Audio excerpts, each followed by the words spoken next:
It's been 9 years since the first Guardians of the Galaxy film came out.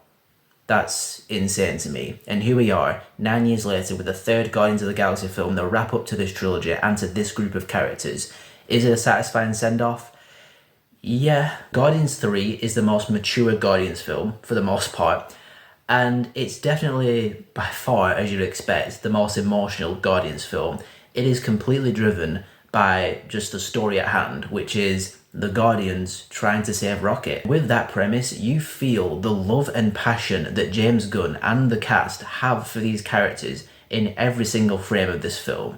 The emotional through line is right there at the very, very beginning, and it does not stop until the very last frame. And yes, Rocket Raccoon is a big focal point of this film. In fact, I would go as far to say he might be, emotionally speaking, the focal point of the film. We get a lot of flashbacks to his past, and it really fills in those gaps as to why Rocket Raccoon is the way he is, and you are just going to see him in an entirely different light once this film ends.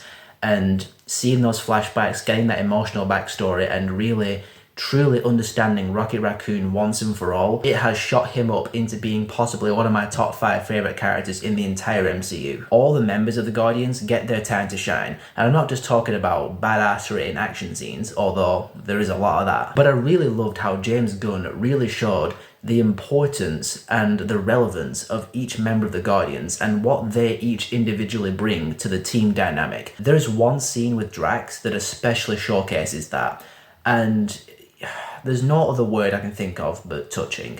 This is an extremely touching film about this family of characters. Obviously with the main plot and premise and the main motivation for the team in saving Rocket Raccoon's life, but also just later on in the film, no spoilers whatsoever, don't worry, there are scenes with the characters interacting with each other and revealing things about themselves. And it's just a very cathartic experience in terms of bringing this trilogy and bringing these characters and their arcs and their time together as a group full circle. And it's just an incredibly emotional ride in the process. I mean, it has all the stuff you want from a Guardians of the Galaxy film. It has the fun, it has the irreverence, it has the humour. The humour did feel a bit scaled back, at least compared to Guardians 2, because in Guardians 2, I felt like they tried shoving a lot of jokes in, like, all the time. But that's not the case in Volume 3. Not every character feels the need to be a constant joke and constant quip machine. Again, there is humour and comedy in there, and for the most part, the humour does succeed. There are some times where it doesn't really succeed, but it works more often than it doesn't work. In fact, one consistent area of humour in the film that didn't really work for me was the character Adam Warlock.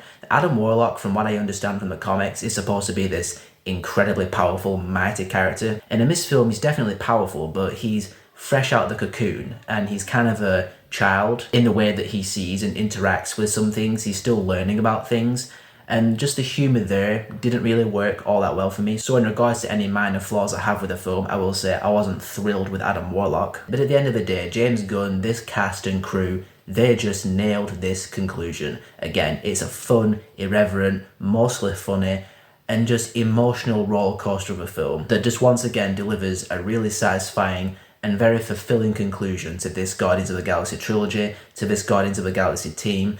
There were many times where I was honestly chalking up and tearing up, and in that regard, I'll say this is one of the top 5 most emotional MCU films ever, definitely. And after Quantumania a couple of months ago, it's definitely returned to form for those guys. Thank you, James Gunn, for introducing us to these characters, on the big screen at least. And thank you for giving us one hell of a ride from Volume 1 to Volume 3. 3 words to sum up Volume 3: wonderful, touching, and fulfilling.